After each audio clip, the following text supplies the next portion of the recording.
Kita bila duduk di luar penjara, kita anggap yang duduk dalam penjara tu jahat.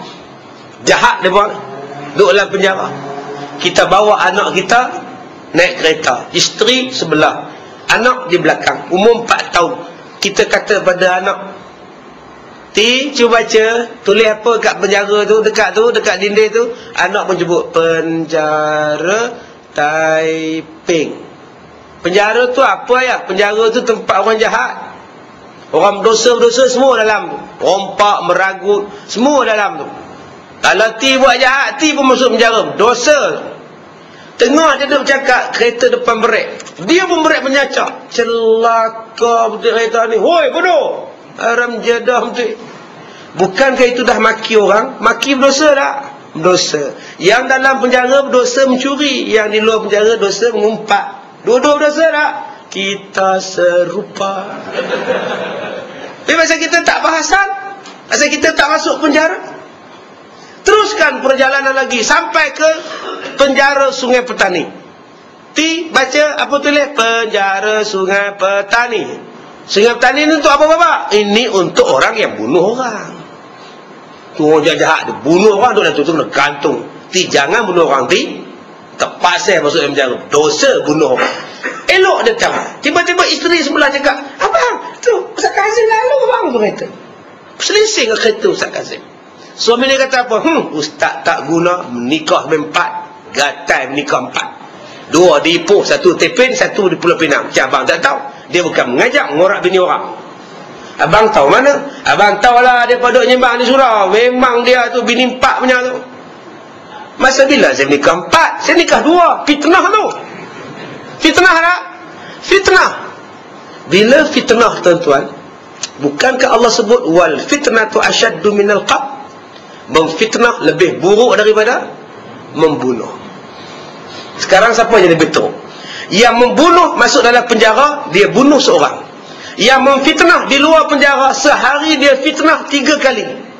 3 kali sebulan, kali setahun, 10,000 orang dah dia bunuh.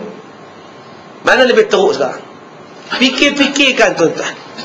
Tapi manusia tak pernah anggap dia itu jahat. Dia fitnah orang, tak tentu halah.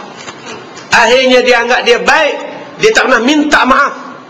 Saya dah sebut pada tuan-tuan dulu, ya, jangan ngumpat orang. Ada satu orang daripada Kedah, cikgu. Dia kata, Ustaz ingat tak? Ada satu bekas menteri mati yang baru ni, ingat? Saya sejak dia mati ni Ustaz, saya tak apa seronok Ustaz. Makan tak lalu, tidur pun tak tahulah Ustaz. Sejak saya dengar sedih Ustaz ni, saya takut. Sebab apa kena mengena dengan bekas menteri yang mati tu? Sebab saya panggil dia katak.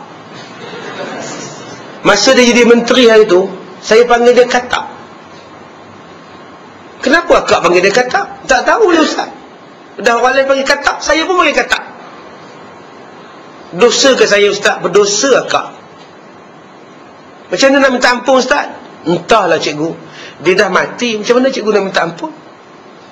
Minta ampun dengan Allah lah. Mudah-mudahan Allah ampunkan dosa cikgu. Berapa banyak orang ni panggil orang yang tak sama parti, bewak, katak, semua dia panggil belaka. Lupakah kita yang itu berdosa? Tuan-tuan lupakah hadis Nabi yang Nabi Muhammad kahwin dengan Aisyah? Nabi Muhammad kahwin dengan Aisyah di Mekah, tapi tak tinggal sekali. Nabi tinggal sekali dengan Aisyah di Madinah selepas hijrah. Baru kahwin, Aisyah muda baru kahwin pula. Tiba-tiba Nabi kahwin lagi seorang. Nama dia Sofiyah binti Huyai, anak ketua Yahudi. Isteri mana yang tak heran, tak tertanya-tanya kenapa Nabi kahwin lain? Isteri mana? Kalau tuan-tuan nak kahwin lain, isteri mesti tanya, apa salah saya abang? Apa yang tak kena dengan saya? Nampak? Itu dialog lumrah. Saya dah bagi macam-macam pada abang sampai hati aku tahu lah. Hai, Ustaz macam biasa je Ustaz, pengalaman. Mesti dia tanya pula, dalam hati ni dia tanya, apalah kelebihan yang nombor 2 tu sampai nak menikah lain? Biasa Biasa lah tuan-tuan. Isteri Nabi macam tu juga. Bila Aisyah nampak Sofia, terpacul spontan perkataan, pendeknya. Itu spontan. Bila Nabi dengar macam itu, Nabi kata, Aisyah, perkataan kamu kepada dia, kalau kamu lontarkan di dalam lautan, busuk segala lautan. Perkataan kamu hina dia tadi, kamu campak dalam laut, seluruh isi laut busuk kerana kotornya perkataan kamu. Aisyah bila dengar macam itu, berlompat dia, dapatkan Sofia, peluk dia, minta maaf. Itu Aisyah minta maaf. Tak apalah, kita peluk siapa? Yang kita duk umpat orang, duk kata pada orang, kita sekarang peluk siapa minta maaf. Sampai mati dia, kita tak minta maaf, dia tunggu di hari kiamat, tuan-tuan. Sebab itu saya katakan, tuan-tuan, politiklah secara Islam. Jangan menggelarkan orang, jangan memburukkan nama orang, jangan menyambung-nyambung dengan nama orang, dengan nama yang busuk. Besok dia dakwa kita hari kiamat. Kadang-kadang pemimpin politik yang menggelarkan dia, penceramah-penceramah politik yang menggelar dalam ceramah. Kita yang dengar ceramah, kita tiru apa yang penceramah cakap.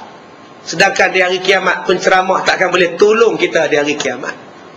Bila Allah tanya kamu, kenapa kamu kutuk dia, kata, saya bukan kutuk dia, orang tu main ceramah tempat saya, dia kata muka macam katak, tu saya ikut tu. Allah panggil pula, kenapa kamu muka katak? Dia dah ikut dah cakap kamu. Tak yang dia ikut pasal apa? Ikut saya lah cakap. Mereka akan berlepas diri, tuan-tuan. Tuan-tuan rujuk dalam surah Al-A'raf. Semua pemimpin akan berlepas diri daripada apa yang kita cakap dan apa yang mereka cakap. Sebab tu kita jangan ikut. Kita ikut Nabi, ikut Islam. Dengar kalau perkataan dia salah, tegur dia. Kalau perkataan dia tak tepat, kita tegur dia. Jangan jadikan kita ini ikut. Besok di hari kiamat menanggung beban yang sangat besar, tuan-tuan. Baik, kita sambung lagi. Salatullah, salamullah ala yasin habibillah. Salatullah, habiballah.